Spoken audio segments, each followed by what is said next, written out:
Can you believe it?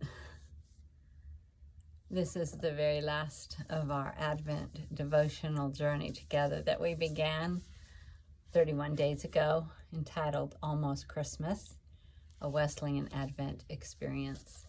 And we have looked at the questions that John Wesley has left us to evaluate and to question ourselves with, to take a look at our spiritual well-being. I think it's a great way to end the year and to start the new year as we begin. For many of you, you were able to participate in a Wesley Covenant service on Sunday. Today we share these words: am I no longer my own? Or I am no longer my own.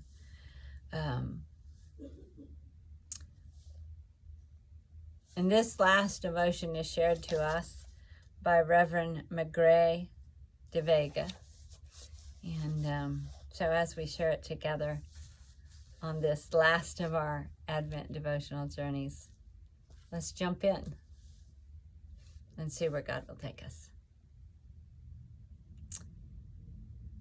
On this New Year's Eve, he says, as we look back at the year behind us and anticipate the one before us, we would do well to ponder this important question. Who am I? What am I supposed to be? That's the question, he says, that plagued an Indian man in Saudi Arabia in October 2013, after he appeared in front of the Indian consulate unconscious. When he was finally revived in a private hospital, he could not recall his name, his hometown, or passport particulars. He was diagnosed with a brain tumor that caused significant memory loss. In short, he didn't know who he was. A charitable agency began working with government officials to help to establish his identity, and so they posted his picture on social media, and within a few short months, thousands had seen his picture. Someone finally recognized him. Officials contacted his wife, who was overjoyed to learn that he had been found. She provided documentation to prove his identity. And when reporters showed up to interview her in the hospital, they found him weeping with tears of joy and relief in his hospital bed. There is nothing like discovering who we really are. These are questions that lie at the deepest level of our existence. Who am I and why am I here? What defines me and what am I supposed to be? Oh, if only these questions were merely about what career to pursue or where to live or whom to marry, but they're not. These questions are much deeper than that. They're about identity and purpose. They're questions that we ask in our middle-aged years as we pass the halfway point in our lives, wondering how differently we might have lived the second act of our life compared to the first. They are questions that haunt us in our private moments when we struggle with how our public persona matches our essential self. They're questions that comprise our truest personality, our personal history, our values, our uniqueness as a person, and especially our relationship with God. And they're questions that we find appropriate to ask as we conclude this Christmas journey and look ahead into the new year.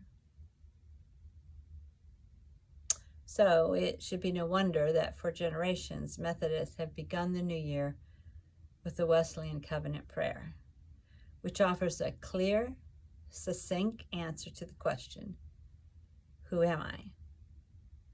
What am I supposed to be? I am no longer my own, but thine. With all the ways that our culture would want to define you and how you may have struggled to find out who you really are, you need only remember this: you belong to God. You belong to God even when you question what God is calling you to do or whom God has placed in your life. You belong to God even when life takes a wrong turn. You belong to God even when you're not sure if you're doing God's will or hearing God at all. You belong to God even when you feel on top of the world or when it feels like your faith has cost you dearly. You belong to God even when you feel content or when you're longing to fill a void. You belong to God even if you have it all or you have nothing at all.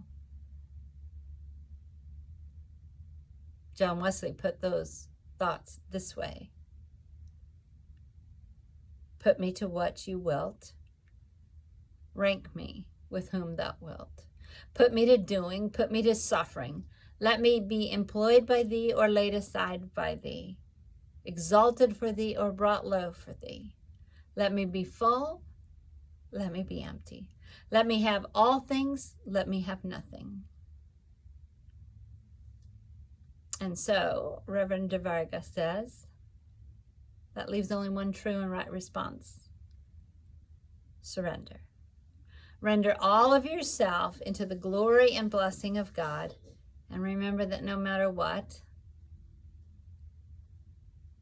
thou, O God, art ours, and we, O God, art thine. And let the conviction remind you of who you are and guide you into the new year ahead. Friends, it has been a pleasure and a blessing sharing these 31 days with you. And we are very grateful for the permission to present the devotional Almost Christmas, a Wesleyan Advent experience in this format. As you go forward in the new year, may we all, with John Wesley, ask ourselves deep, deep questions. And may we find the answers within our faith of God. Blessings on this 31st and final day of our Advent journey together.